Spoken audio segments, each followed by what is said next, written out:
ये किसी एक इंसान की कहानी नहीं है, ये एक पूरे समाज की चुप्पी की आवाज है। ये डायरी दोष लगाने के लिए नहीं लिखी गई, बल्कि उन नियमों पर सवाल उठाने के लिए है जिन्होंने प्रेम को धीरे धीरे हाशिए पर धकेल दिया। इस समाज ने कभी प्रेम देना नहीं सिखाया। यहाँ लोग पैदा तो होते हैं पर संवेदनाएं सीखना भूल जाते हैं। फिर वही लोग शराब, हिंसा और कठोरता की ओर बढ़ते हैं और हम कहते हैं गलती इंसान की है। पर सच ये है, गलती उस व्यवस्था की है जिस पर ये समाज टिका हुआ है। समाज की नींव विवाह पर रखी गई, पर ऐसे विवाह पर जहां अक्सर प्रेम मौजूद ही नहीं होता। दो लोग एक साथ बांध दिए जाते हैं पर दिलों के बीच की दूरी वैसी ही रह जाती है। वे साथ रहते हैं पर भीतर से अजनबी होते हैं। और जब दो लोग एक दूसरे को प्रेम नहीं दे पाते तो वे अपने बच्चों को क्या दे पाएंगे। ऐसे घरों में बच्चे अनुशासन तो सीखते हैं पर करुणा नहीं। यही खालीपन पीढ़ी दर पीढ़ी चलता रहता है और समाज वैसा ही बनता चला जाता है, सूखा, कठोर और बेचैन। हजारों साल पुरानी परंपराएं व्यवस्था को प्रेम से ऊपर रखती आई हैं। कृष्ण ने प्रेम कहा, बुद्ध ने करुणा सिखाई, महावीर ने अहिंसा दिखाई, पर समाज ने उनके संदेशों को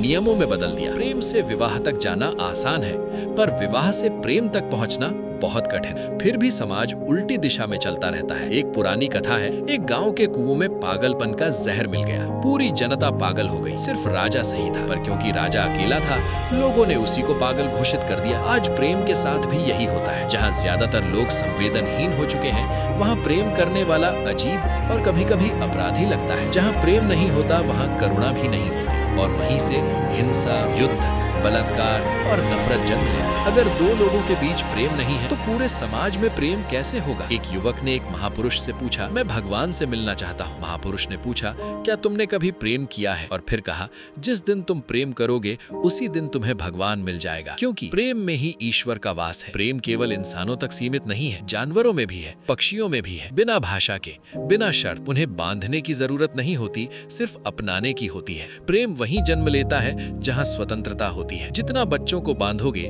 उतना वे दूर भागेंगे और जितना उन्हें खुला छोड़ोगे उतना वे खुद लौट कर आएंगे। जिस दिन समाज की नींव प्रेम पर रखी जाएगी उसी दिन मनुष्य को सच में जीने का अवसर मिलेगा। प्रेम कोई अपराध नहीं है, प्रेम चेतना की सबसे ऊंची अवस्था है और ये डायरी बस यही याद दिलाती है। बिना प्रेम के कोई भी समाज कभी स्वस्थ नहीं हो सकता।